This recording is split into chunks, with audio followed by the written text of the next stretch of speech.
तो हाँ जी भैया, कैसे हो सारे? बढ़िया। सबसे पहले यार welcome back to my channel. और आज डेट है 27 अप्रैल। आज किंग्स डे, यहाँ पे छुट्टी है। वैसे छुट्टियाँ जो हैं वो सैटरडे, संडे, मंडे, ट्यूसडे छुट्टी रही है हमारे को, पर बढ़िया है। और आज मौसम भी अच्छा है, तो मैं सोच रहा हूँ बाहर साइकिलिंग करने चलता हूँ। और आज की वीडियो में आपको बताऊँगा ऐसी 5 चीज़ें जो मुझे बिल्कुल पसंद नहीं है नीदरलैंड्स के बारे में, और ऐसी 5 चीज़ें जो मुझे बेहद पसंद है। 8 महीने से ज़्यादा हो गए यहाँ नीदरलैंड्स में, तो अब मैं मैक्सिमम चीज़ों के बारे में मुझे जानकारी हो गई है ना, तो मेरी पसंद नापसंद मुझे पता लग गया कि क्या चीज़ें अच्छी लगती हैं, क्या नहीं अच्छी लगती। तो आपसे वही शेयर करूँगा, अपना एक्सपीरियंस शेयर करूँगा कि क्या अच्छा लगता है, क्या बुरा लगता है।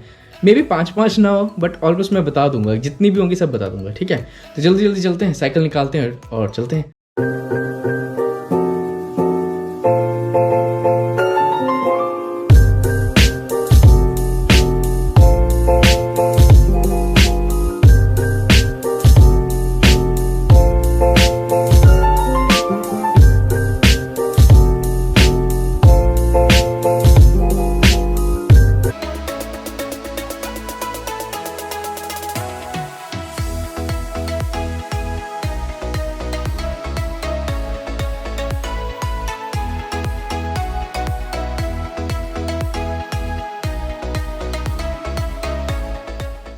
तो हाँ जी भैया, निकल गया मैं तो, है ना। पर अब ये समझ नहीं आ रहा जाऊँ किधर को साइकिल लेके। तो ऐसे निकल गए, मैं क्या आपसे बात भी कर लेते हैं थोड़ी, जैसे एक्सरसाइज सी भी हो जाएगी, बढ़िया रहेगा ना काम। तो भाई साहब, मैं एम्स्टर्डम आया था लास्ट अगस्त में, तो कम से कम 7-8 महीने हो गए मुझे। तो मैं यूज्ड टू हो गया हूँ यहाँ के कल्चर से और लाइफस्टाइल से। तो मुझे पता है कि क्या चीज़ें मुझे अच्छी लगने लगी है यहाँ पे, और क्या चीज़ें हैं जो मुझे बिल्कुल पसंद नहीं है, इस शहर के बारे में, इस कंट्री के बारे में, या ओवरऑल जो डच कल्चर है उसके बारे में। ठीक है, तो उसी के बारे में बताऊंगा, क्योंकि मुझे लग रहा है कि अब मैं हो गया हूँ इतना कि आपको बता सकूँ कि क्या चीज़ें अच्छी हैं और क्या चीज़ें बुरी हैं। ठीक है, तो शुरुआत किससे की जाए, अच्छी चीज़ों से कि बुरी चीज़ों से? तो पहले आपको वो बताता हूँ कि मुझे अच्छा क्या लगता है। ठीक है, तो भाई पहली चीज़ है डच एजुकेशन सिस्टम। तो यार यहाँ का एजुकेशन सिस्टम और हमारे इंडिया का सिस्टम ना बहुत ज़्यादा अलग है। यहाँ पे मुझे ऐसा लगता है, फील होता है कि ये आप पे ज़्यादा प्रेशर नहीं डालते, फिर भी आपको ज़्यादा से ज़्यादा चीज़ें समझने का मौका देते हैं। क्योंकि यहाँ पे सेमेस्टर सिस्टम की जगह पीरियड सिस्टम है। हर सेमेस्टर 3 पीरियड्स में बटा है, 2-2 महीने का पीरियड होता है। उसमें आपको 2 सब्जेक्ट करने हैं, सेमेस्टर में 5 करने हैं, तो हर पीरियड में 2 करोगे, एक लास्ट पीरियड में 1 ही करोगे। और हर 10 दिन बाद आपको असाइनमेंट मिल जाती है। तो जो पढ़ा उसी को इम्प्लीमेंट करो जल्दी से। और फाइनल पेपर देखो, मैंने अभी तक 7-8 सब्जेक्ट कर लिए हैं, पर फाइनल पेपर मैंने आज तक 2 ही दिए हैं। तो वो भी एक अच्छी चीज़ है कि रिटन और थ्योरी पे ज़्यादा ध्यान नहीं दिया जाता, ध्यान दिया जाता है प्रैक्टिकल वर्क पे। तो वो एक बहुत बढ़िया चीज़ है यहाँ की, जो मुझे बड़ी पसंद आती है। अब बारी आती है दूसरे पॉइंट की। तो दूसरा मुझे जो यहाँ चीज़ बहुत पसंद है वो है इनका ट्रांसपोर्ट सिस्टम। जो एम्स्टर्डम का, ये पूरे नीदरलैंड्स में जो ट्रांसपोर्टेशन का सिस्टम है ना भाई, वो एकदम टॉप क्लास। मेरा मतलब है कि देखो, चलो ठीक है, मानता हूँ एम्स्टर्डम में तो मेट्रो है, बाकी शहरों में नहीं है, रॉटरडैम में भी है शायद। तो मेट्रो एक बहुत अच्छा साधन है, बट भाई बसों को देख लो, है ना, ट्रैम्स को देख लो, सिंगल चिप कार्ड है, मुझे सब जगह चलता है, कोई टिकट का झंझट नहीं, कोई कुछ नहीं, बस अपना कार्ड स्कैन करो, निकल जाओ। और हर बस की लिस्ट आपको पहले पता लग जाएगा, कौन सी बस कितने बजे आएगी, कब जाएगी, और वो भी इतने पंक्चुअल कि बिल्कुल टाइम पे निकलेगी। अगर डिले है तो वहाँ डिले लिखा आएगा। आप एप्लीकेशन चेक कर सकते हो, 9292 है, NS की अपनी ऐप है, तो सब उस पर सब मिल जाता है भाई। और इतना ऑर्गेनाइज्ड है ना सब कुछ, कि ट्रैवलिंग में कभी भी ऐसा नहीं लगता कि यार जाना पड़ेगा, वेट करना पड़ेगा, बस आएगी नहीं आएगी। नहीं भाई, बस आएगी, आप अकेले हो, आपको अकेले को लेके जाएगी।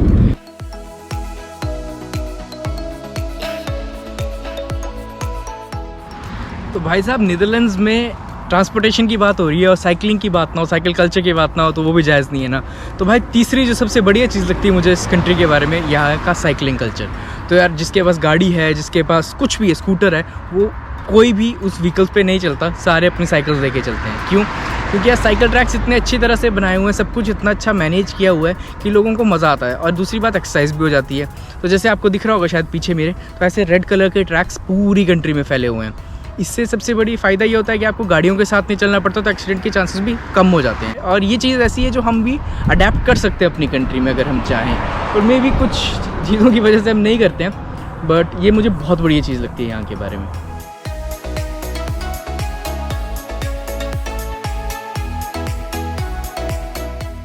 तो भैया जो चौथी चीज़ है ना, तो चौथी चीज़ ये है कि यार यहाँ के लोग, भाई यहाँ के लोग सच बोलता हूँ बहुत औसम है। मतलब उनको कोई फ़र्क नहीं आप कहाँ से आए हो, आप क्या कर रहे हो, जब तक आप उनको तंग नहीं कर रहे वो आपको कुछ नहीं बोलेंगे, है ना। और जब तक आप उनको तंग नहीं कर रहे वो आपको कुछ नहीं बोलेंगे। और हाँ वही है ना कि अगर आप किसी की खोच मारोगे तो आपकी खोच भी बजेगी ना। और दूसरी बात ये भी होती है कि यार जो बैड एलिमेंट्स हैं, जो गुंडा पीपल हैं, वो तो हर जगह ही होते हैं। गुंडा boys, bad element of society. तो यार जैसे अब हम खुद भी तो बाहर से आए हैं ना, तो यहाँ पे अभी तक कोई किसी ने कभी तंग नहीं किया, कभी कुछ बोला नहीं ऐसा, है ना। बीइंग अ ब्राउन मुंडा, यहाँ तो सारे गोरे ही हैं ना, पर फिर भी यार अपना एक्सपीरियंस बिल्कुल सही रहा। लोग बहुत अच्छे हैं, वार्म है, वेलकमिंग है। तो ये भी एक प्लस पॉइंट है इस कंट्री का कि यार रेसिज्म वगैरह अभी तक इतना मैंने देखा नहीं, ना मैंने कभी ऐसा सुना। तो ये भी एक अच्छी चीज़ है, नोट कर। तो भाई अब आते हैं अपनी आखिरी चीज़ पे। मतलब ऐसा नहीं सोचना कि मुझे सिर्फ ये 5 ही चीज़ें पसंद है, मुझे और भी कई चीज़ें हैं जो शायद मैं डिस्क्रिप्शन में डाल दूँ, बट ये मेन है जो आपको पता होनी चाहिए। अगर आप नीदरलैंड्स आ रहे हैं, पढ़ने आ रहे हैं, काम करने, तो ये आपको मतलब मेरे एक्सपीरियंस से आपको ये चीज़ें पता होनी चाहिए। तो जो 5वीं चीज़ है वो है यहाँ का वेदर। यार ठंड में अच्छी खासी ठंड पड़ती है, और गर्मियों में भी ऐसा नहीं है कि आप मर जाओगे गर्मी से, नहीं। अभी ये मौसम देखो कितना धूप खिली हुई है, सब कुछ है, पर एक बड़ी अच्छी हवा चल रही है, ठंडी हवा चल रही है। फील आती है कि शिमला में ही है, अभी भी शिमला ही है। तो वेदर बहुत अच्छा है। इसमें एक बुरी चीज़ भी है इस वेदर में, जो जब मैं आपको बताऊंगा कि क्या क्या चीज़ें मुझे यहाँ नहीं पसंद है वो उसमें बताऊंगा।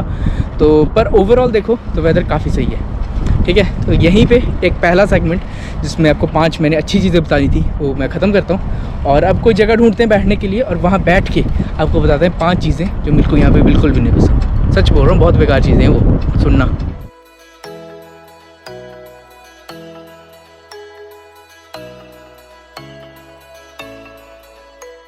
तो हाँ जी भैया, तो यार मेरे को बैठने की जगह तो कोई नहीं मिली, चलो कोई बात नहीं। तो अब मुझे बताना है आपको कि क्या क्या चीज़ें जो मुझे बिल्कुल पसंद नहीं है नीदरलैंड्स के बारे में। तो उसमें सबसे पहली चीज़ आती है खाना। तो भाई जो भी बंदा पूरे ग्लोब में कहीं भी अपने देश से बाहर रहता है ना, उससे एक बात पूछना, जो इंडिया से बाहर रहता है, कि कहीं का खाना पसंद है, तो भाई वो मना ही करेगा, क्योंकि हमारे देश का खाना सबसे बढ़िया है। मतलब अपने लिए तो बढ़िया है ना, क्योंकि वो स्पाइसेस होती हैं, मिर्च मसाले मतलब स्पाइसेस होती हैं, और वैरायटी कितनी ज़्यादा होती है ना, फ्लेवर्स कितने होते हैं। भाई यहाँ का खाना बिल्कुल ऐसे सादा, ऐसा लगता है कि बॉईल करके दे दिया है। जो डच थे वो सबसे पहले इंडिया आए थे स्पाइसेस लेने, भाई वो स्पाइसेस डालो भी कहीं तो नहीं, इनको बहुत बेकार खाना बनाते हैं भाई। अगर खाने में रेटिंग देनी हो तो इनको मैं 10 में से 0 दूंगा, 0, बिल्कुल 0, कुछ नहीं, फीका खाना। भाई अब बताता हूँ दूसरी बुरी चीज़, वो है महंगाई। मतलब हमारे लिए कितना महंगाई है देश। तो अगर आप देखो तो रुपये में 85 to 90 रहता है पूरा साल, 1 यूरो। तो यार हमारे लिए तो ये बहुत एक्सपेंसिव है यहाँ पे। मतलब शुरू में तो बहुत एक्सपेंसिव लगता है, फिर चाहे आप आधा डाल भी लेते हो कि चल यही है तो अब क्या ही कर सकते हैं ना, जो अब अगर है ही ये तो अब यही लेना पड़ेगा ना। पर जैसे इंडियन स्टोर जाते हैं, तो मैं महीने में एक बार इंडियन स्टोर जाता हूँ, तो कम से कम 30-35 यूरो का फटका लग जाता है, और ग्रॉसरी वगैरह लेने में भी काफ़ी पैसे लग जाते हैं। राउंड टू राउंड खर्चा मैंने अपनी वीडियो में बता रखा है, लिंक ऊपर आ गया होगा। पर ये देश हमारे लिए तो बहुत ज़्यादा महंगा है। चाहे इनके लिए, आप अपने लिए तो शायद इतना महंगा ना भी हो, पर हमारे लिए बहुत महंगा है। तो ये भी एक मुझे बुरी चीज़ लगती है कि यार बहुत पैसे खर्च होते हैं यहाँ पे। तो भाई साहब जो तीसरी अलग चीज़ है इस देश के बारे में जो अजीब लगती है मुझे, वो लगता है यहाँ का डे लाइट। तो यार सर्दियों में यही टाइम 4-4:30 बजे, मतलब मैक्स 5 रख लो, सूरज ढल जाता है, बाहर अंधेरा हो जाता है। और अभी गर्मियों में 7 बज रहे हैं इस टाइम पे, और आप सूरज देख सकते हो अभी तक नहीं गया, ये 9 बजे तक जाएगा। तो यार शुरू में जब आते हैं ना, तो इसको एडजस्ट करने में बहुत टाइम लगता है, मुझे अभी तक लग रहा है, क्योंकि 9 बजे दिन ढलता है, फिर उसके बाद एकदम से कब 12 बज जाते हैं खाना बनाते पता नहीं चलता, क्योंकि अपने को तो आदत है ना कि जब सूरज ढल जाएगा उसके बाद ही खाना बनेगा। तो ये बहुत अलग लगता है। और चौथी चीज़ जो अलग है यहाँ की, कि यहाँ का डिनर टाइम यार, ये लोग जो है 6:30 से 7 या 8 बजे तक, 7:30 8 बजे तक अपना डिनर कर चुके होते हैं जब हम बनाने लगते हैं। तो जैसे हम यूनिवर्सिटी में कॉल रखते हैं कि यार we will meet after dinner, तो यार ये बंदे 6:30-7 बजे फ़ोन कर देते हैं कि यार हमारा तो डिनर हो गया, और मैं तब बना रहा होता हूँ या अभी बनाना शुरू भी नहीं किया होता है। तो ये इनका डिनर टाइम भी बहुत अलग है। तो वो भी मुझे बहुत अजीब लगता है कि यार इतने जल्दी कैसे खाना खा सकते हो आप। तो मे बी जब आप यहाँ आओ तो आपको ये चीज़ें अजीब ना लगे, पर यार मुझे लगती हैं, तो मैं अभी आपको बता रहा हूँ। तो अपने एक्सपीरियंस के हिसाब से अगर कुछ और भी हैं तो वो आप नीचे लिखो। और 5वीं चीज़ अब रास्ते में बताता हूँ, चलो।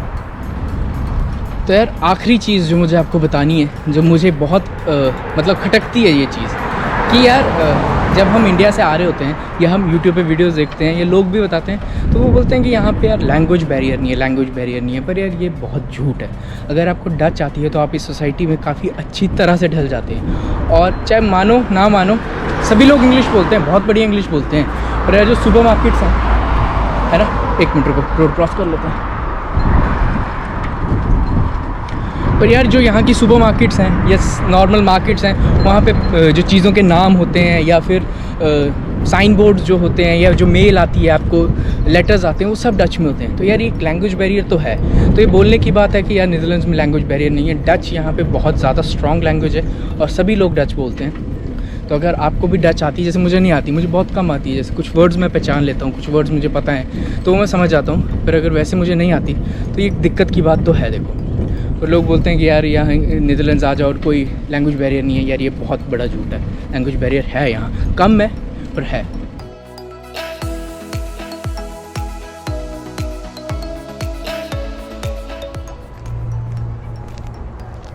तो हाँ जी, तो यार ये कुछ चीज़ें थी जो मैं आपको बताना चाहता था अपने एक्सपीरियंस से, मेरे 8 महीने के एक्सपीरियंस से, जो मैंने यहाँ देखा है अभी तक, जितनी भी ज़िंदगियाँ जी है कि यार क्या क्या चीज़ें हैं जो मुझे ऑड लगती हैं और क्या क्या चीज़ें हैं जो मुझे बेहद पसंद हैं। तो यार मेरे हिसाब से आपके व्यूज़ अलग हो सकते हैं, तो अगर आपके एक्सपीरियंसेस अलग हैं तो वो भी नीचे कमेंट डाउन करो, और कौन सी चीज़ और आप जानना चाहते हो नीदरलैंड्स के बारे में वो भी नीचे कमेंट डाउन करो, ठीक है। तो यार वीडियो को करते हैं यहीं ख़त्म। मैं आपसे मिलता हूँ अगली वीडियो में। तब तक के लिए चैनल को सब्सक्राइब कर लो, एक तो वीडियो को लाइक करो और शेयर करो, लोगों को बताओ यार कि एक लड़का है एम्स्टर्डम में रहता है और वीडियोस बना रहा है नीदरलैंड्स के ऊपर दबा के, ठीक है। तो मिलते हैं यार अगली वीडियो में। और हाँ, सारे अपना ध्यान रखो, कोविड बहुत फैल रहा है।